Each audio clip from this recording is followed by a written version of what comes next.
Hello and welcome back to another online lecture. This lecture is for class 8. We were learning direct and inverse proportion. So, direct proportion we have already seen.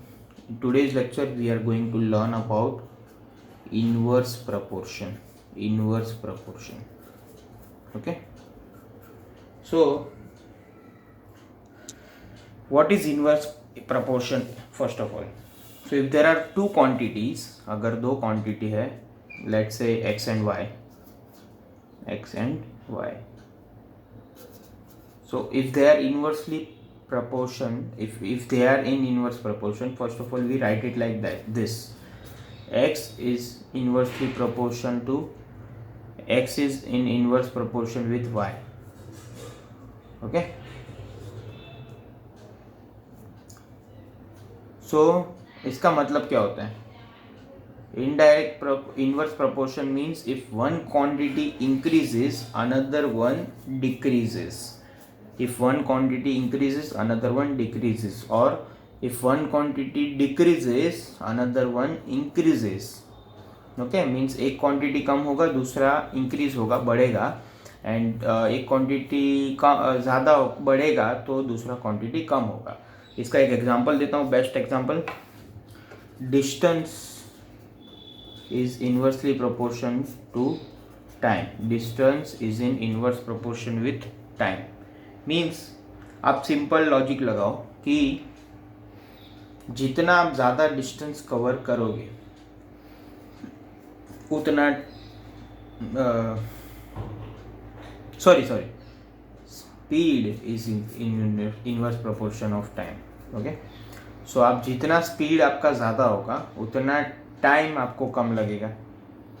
जितना speed आप ज़्यादा speed से आप अगर drive करोगे उतना ही आपको कोई डेस्टिनेशन पहुंचने में टाइम कम लगेगा. उसका रिवर्स, अगर आपका स्पीड कम होगा तो वही सेम डिस्टेंस कवर करने में आपको टाइम लगेगा ज़्यादा. अंडरस्टूड? ओके. ये सब फिज़िक्स में यूज़ होता है. फॉर एग्ज़ाम्पल आपका फॉर्मूला है प्रेशर साइंस में फॉर्मूला है pressure is equals to force upon area. Okay. So pressure और एरिया का रिलेशन होता है inverse proportion. So pressure is in inverse proportion with area. तो इसका सिंपल मीनिंग, जितना एरिया ज़्यादा उतना प्रेशर कम, एंड जितना एरिया कम उतना प्रेशर ज़्यादा, फोर्स सेम लगाने से. Okay.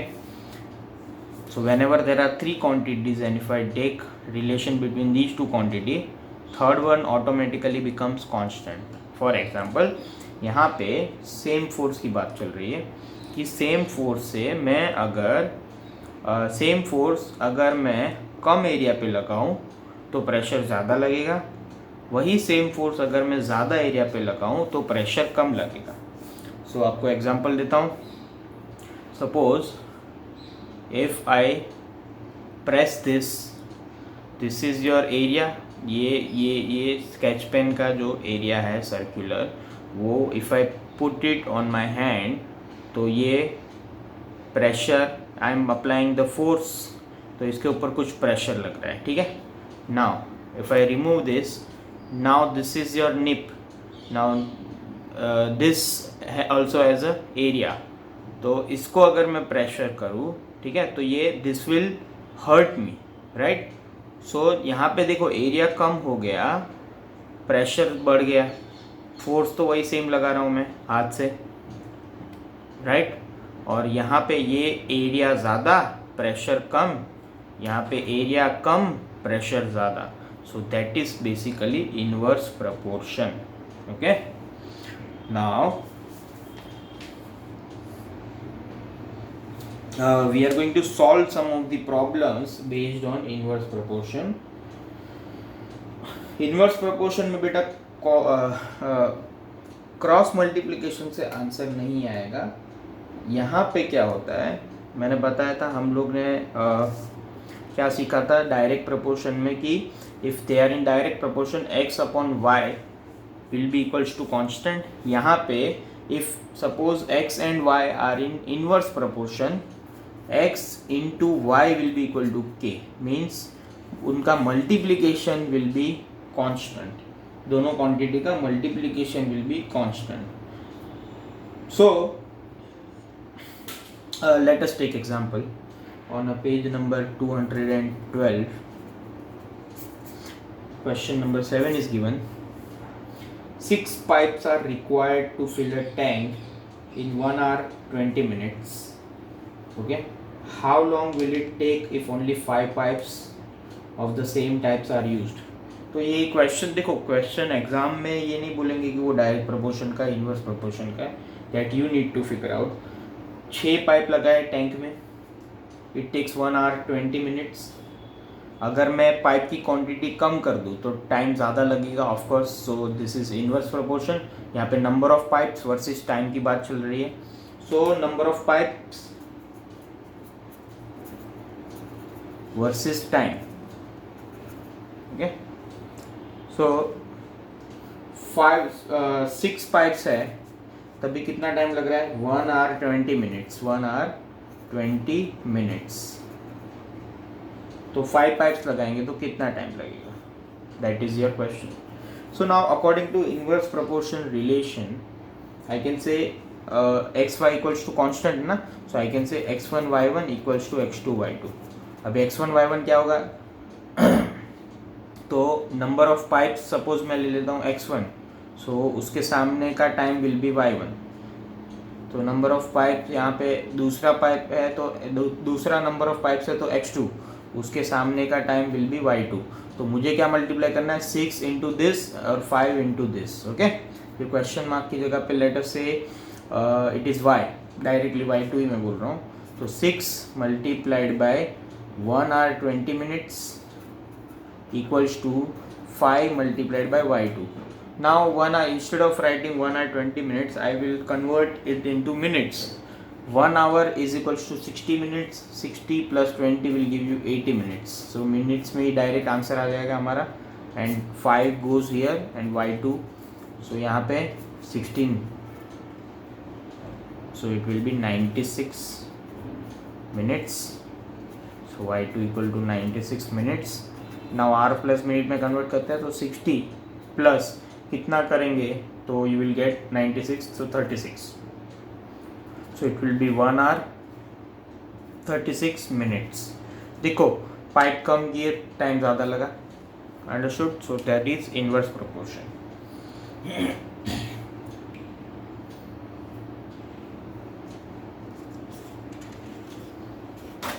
Let us try another problem. Example number 8. There are 100 students in a hostel. Food provision for them is 20 days.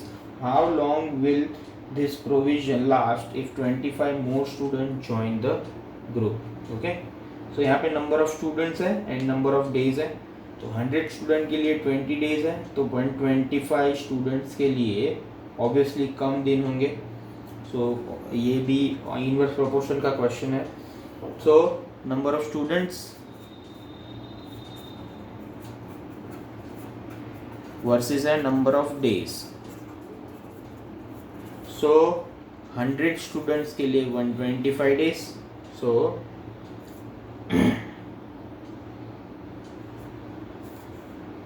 Sorry 100 student के लिए 20 डेज.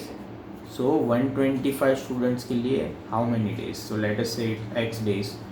ओके, क्रॉस मल्टीप्लाई नहीं करना है, 100 और सामने वाले को मल्टीप्लाई करना है. Means 100 into 20 equals to 125 into x. यहाँ पे यूजुअली स्टूडेंट्स में एक मिस्टेक कि क्रॉस मल्टीप्लाई कर देते हैं, बट इनवर्स प्रोपोर्शन में क्रॉस मल्टीप्लाई नहीं होता, सामने वाला quantity gets multiplied. So x equals to 100 into 20 divided by 125. Okay, if you cut with 25 5s are 125, 25 4s are 100, 5 4s are, so it will be 16. So y equals to 16 days. Understood? Let me take another last example. If 15 workers can build a wall in 48 hours, how many workers will be required to do this same work in 30 hours? Obviously more workers will require, so number of workers versus time. So 15 workers है, they can do in 48 hours. तो 30 hours में अगर ये work complete करना है तो how many, suppose y number of workers we I require. So cross multiply नहीं करना है, फिर से I am repeating, y into 30 equals to 15 into 48. Y equals to 15 into 48 divide by 30. 15 2 ज़ा 30, 2 24 ज़ा 48. So 24 number of workers I will require to make this possible. Okay, so it's very easy. अब उल्टा 13.2 is easier than 13.1. So I hope you will be able to solve at least 6 to 7 questions, question 1 to question 7 on your own. Rest of the questions I will solve for you. So question 1 to question 7 of exercise 13.2, that is your homework. Okay, so we shall meet in the next lecture. Till then, stay home, stay safe. Thank you.